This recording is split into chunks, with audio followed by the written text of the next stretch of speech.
Gagawa tayo guys ng kuno, another version ng kuno using sa tatlong ingredients, Birchie Choco, Milo balls, at saka hot water. Yan, ilagay lang natin ang Birchie Choco sa isang maliit na bowl. Depende sa inyo guys kung gaano kadami yung gusto nyo gawin. Yan, lagyan na natin ng hot water. Gradually lang yung paglalagay ng hot water guys, kasi pag ibuhos natin bigla is maging watery siya. Yan. Kailangan kasi yung mixture natin dito is yung malapot-lapot. Sticky. Para ma-achieve natin yung tamang lasa. O, diba?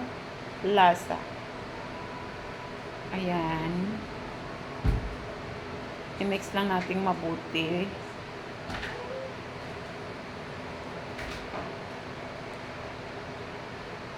Ayan.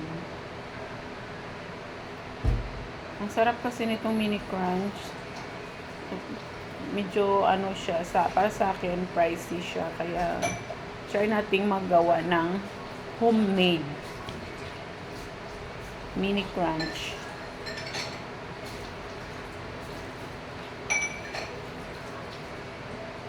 Ngayon, ilagay na natin ang ating Milo balls.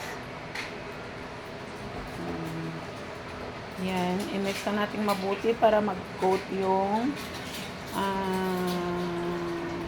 Milo balls at saka ang ating chocolate mixture. Yan. Ganyan guys. Yan, ganito ang sarap.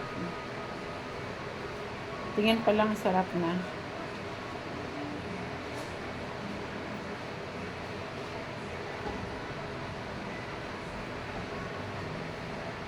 Ayan.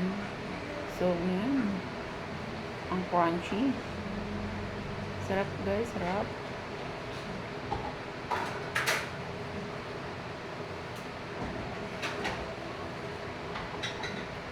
So, mayroon ako ditong empty container ng mini crunch.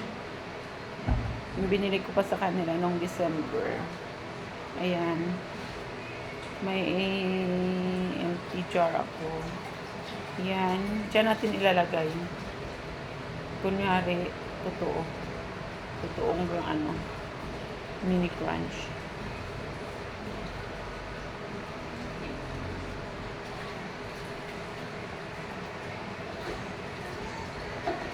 Ayan, ang sarap.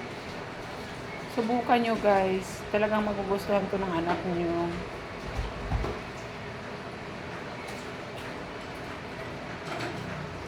Ayan. So guys, tingnan nyo.